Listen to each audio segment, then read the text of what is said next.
చాలా చోట్ల జరుగుతున్నాయమ్మా. ఇది కృష్ణలంకలో ఇష్యూనే ఎందుకు బయటకు వచ్చిందంటే ఈ ఘటన జరిగి గత నెలలో 2 ఘటనలు జరిగినాయి ఇట్లాంటివి. ఇంకొక దళిత యువకుడు కూడా ఇదే విధంగా హరాస్మెంట్, జైల్లో హరాస్మెంట్ పెడితే ఆ కుర్రోడు కూడా సూసైడ్ చేసుకుని చనిపోవడం జరిగింది. క్రాంతి కుమార్.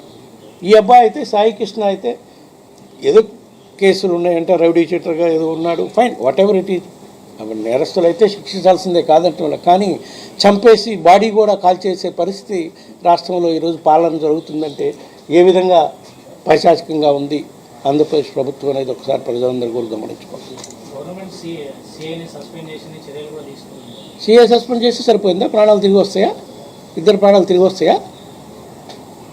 ఆ తల్లికి సమాధానం చెప్పండి మీరే. కేరళలో ఏం జరిగింది సార్? లాకప్ డెత్ కేరళలో ఇదే జరిగితే వాళ్ళందరికీ కూడా లైఫ్ పడింది. ఎవరైతే పోలీస్ ఆఫీసర్లు, పోలీస్ స్టేషన్లో అధికారులు, నీ కుటుంబానికి తమిళనాడు తిరుచెందూరు. సో ఇక్కడ కూడా ప్రాణాలు తీసే రైట్ ఎవరికి ఉంది? అంతకన్నా ఘోరమైన ఇన్సిడెంట్ ఇది. తప్పకుండా ఎవరికి అన్యాయం జరిగినా కూడా వైసీపీ పార్టీ పోరాడుతుంది. ఎవరికి అన్యాయం జరిగినా వాళ్ళ తరఫున నిలబడి పోరాటం చేసే కార్యక్రమంలో భాగంగానే ఈరోజు ఇక్కడికి వచ్చాము. నిన్న మా పార్టీ నాయకుడు జగన్మోహన్ రెడ్డి గారు కూడా ఆ కుటుంబాన్ని పరామర్శించి రావడం జరిగింది. అన్నిటికన్నా ఘోరం ఏంటంటే బాడీ లేదు, మనిషి లేడు, ఏం లేరు. కోర్టులో వాళ్ళ పేరెంట్స్ పిటిషన్ ఇస్తే 29వ తారీఖు లోపల కోర్టు ప్రొడ్యూస్ చేస్తామని కోర్టులో చెప్పడం జరిగింది. చూడండి, న్యాయ వ్యవస్థను కూడా ఏ విధంగా తప్పుదోవ పట్టిస్తున్నారు. దీనిపై కూడా నేషనల్ హ్యూమన్ రైట్స్ కమిషన్ కూడా మేము రిప్రజెంట్ చేస్తున్నాం. ఈ జరిగిన సంఘటనలన్నీ చెప్పి ఆ 2 యువకుల మరణంపై కూడా దర్యాప్తు చేయాలి. సాయి కృష్ణ కాకుండా క్రాంతి కుమార్ కూడా ఒకే నెలలో జరిగింది 2. ఒకటే police station, Krishnalanka police station.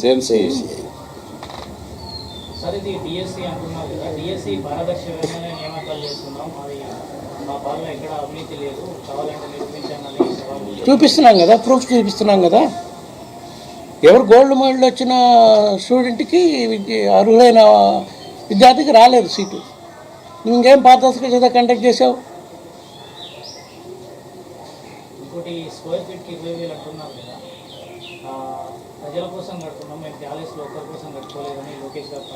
Delhi వాళ్ళు మిగతా కేంద్ర ప్రభుత్వం కట్టించుకో ప్రజల కోసమే, వాళ్ళ సొంత భవనాలు కాదు. 2 పక్కనే. నువ్వే ఆలోచించు. నువ్వు మమ్మల్ని అడిగే బదులు నువ్వు ఆలోచించు. క్వశ్చన్ నువ్వు ఎంత వాళ్ళకి ఇదిగా చేయాలనుకున్నా నువ్వు కూడా ఆలోచించు. 5,000 ఎక్కడ, 20,000 ఎక్కడ వస్తుంది? ఇందులో అవినీతి అయితే జరుగుతుందా లేదా?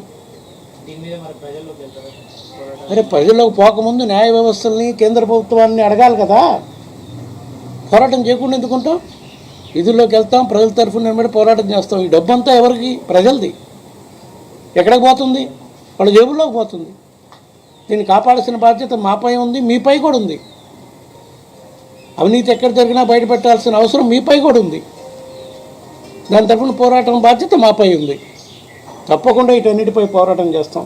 తప్పకుండా కేంద్ర ప్రభుత్వం స్పందిస్తుందని ఆశిస్తాం.